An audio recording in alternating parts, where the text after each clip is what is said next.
Alors, la forêt, la tête, où je m'en plus, toi.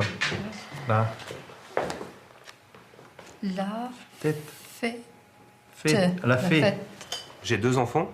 J'ai mon gars, quand il avait 5 ou 6 ans, il m'a dit « Papa, je veux pas être comme toi ».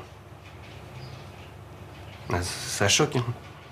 Les mots, je les connais. Toi, toutes les lettres qui sont là, je peux les décrire par une.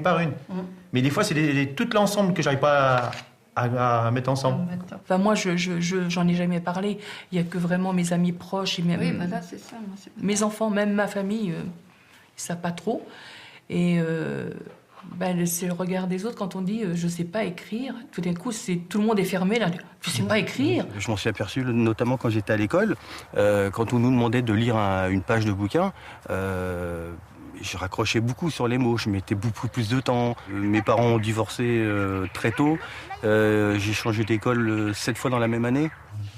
J'ai fait 5 écoles différentes, moi alors. On se retrouve dans une autre école, parce que là on change de professeur, on change de camarade. Donc du coup on est un peu déstabilisé. On change, le programme n'est pas pareil, on ne sait plus où on en est. Et puis on laisse un peu tomber, quoi. Puis après, le peu que j'allais à l'école, j'apprenais pas parce que j'avais trop j'avais pas assez de niveau. Parce que les autres, moi j'étais le camp, j'expliquais ça, les personnes ils savaient lire, puis moi j'étais dans le fond. Quand je comprenais pas, genre, j'osais pas dire que j'avais du mal, quoi. Ouais, alors je me mettais un petit peu à l'écart. Que je savais très bien que je savais pas lire et écrire, donc je me sentais un peu à l'écart. Et puis c'est vrai que j'étais un peu humiliée de moi-même. On est l'illettré, on est au fond de la classe, on sert à rien finalement, on les gênerait presque. Alors d'un coup, ça m'a un peu découragée des études. Un coup, j'ai tout arrêté pour me mettre à bosser, quoi. Cette époque-là, c'était l'époque de travailler, c'était travailler. Hein. On pensait qu'à travailler. Puis moi, le jour que j'ai rentré dans la vie, j'ai pensé qu'à travailler aussi. Après, l'école, c'était plus important. Ça voulait plus rien dire pour moi. Avant, je ne disais pas que j'avais un problème avec l'écriture, ni avec la lecture. Je travaillais, je gagnais ma vie, tout allait bien. Donc, pourquoi il n'y a pas de problème? Pour moi, c'était pas évident parce que j'avais pas confiance en moi, quoi. Déjà, dire au patron, ouais, je sais pas trop. J'ai un peu de mal à lire et à écrire. Je suppose que j'ai été licencié à cause de ça, parce que je faisais beaucoup de fautes, puis je faisais répéter les gens plusieurs fois, puis moi j'ai toujours supposé que j'ai été licencié à cause de ça. Eux ils m'ont dit non, mais pour moi c'est à cause de ça. Ils se disent mais il est bête celui-là, il écrit n'importe comment, il sait pas écrire. C'est vrai je prends ça presque pour un handicap, moi.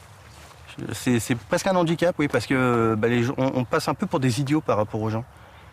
Un comme ça, un comme ça. Un comme ça, puis ça c'est pour le mal de dos. Le mal de dos. Faut pas en prendre plus de 6, je sais que c'est 6, mais c'est 5 comme l'a dit. Au c'est rouge, en général, c'est dangereux. Hein. Au petit écran rouge. Non, mais je sais pas faire mes chèques, c'est mon mari qui me les remplit, oui.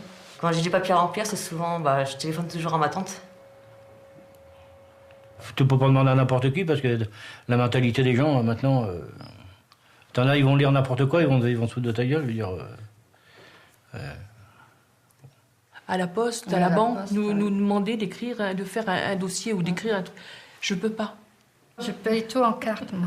Pas de chèque. Non, mais moi, je fais des essais. J'essaye, mais j'arrive pas. Ouais. Alors Je me compare pas pareil que les autres, parce qu'on sait pas lire, c'est un manque. Hein. Et puis, moi, juger les gens, on n'a pas le droit de juger les gens, parce que d'autres personnes sont derrière. C'est pour ça qu'on est là aujourd'hui, pour dire à toute personne, il n'y a pas de honte de ne pas savoir lire. Chaque personne a son problème.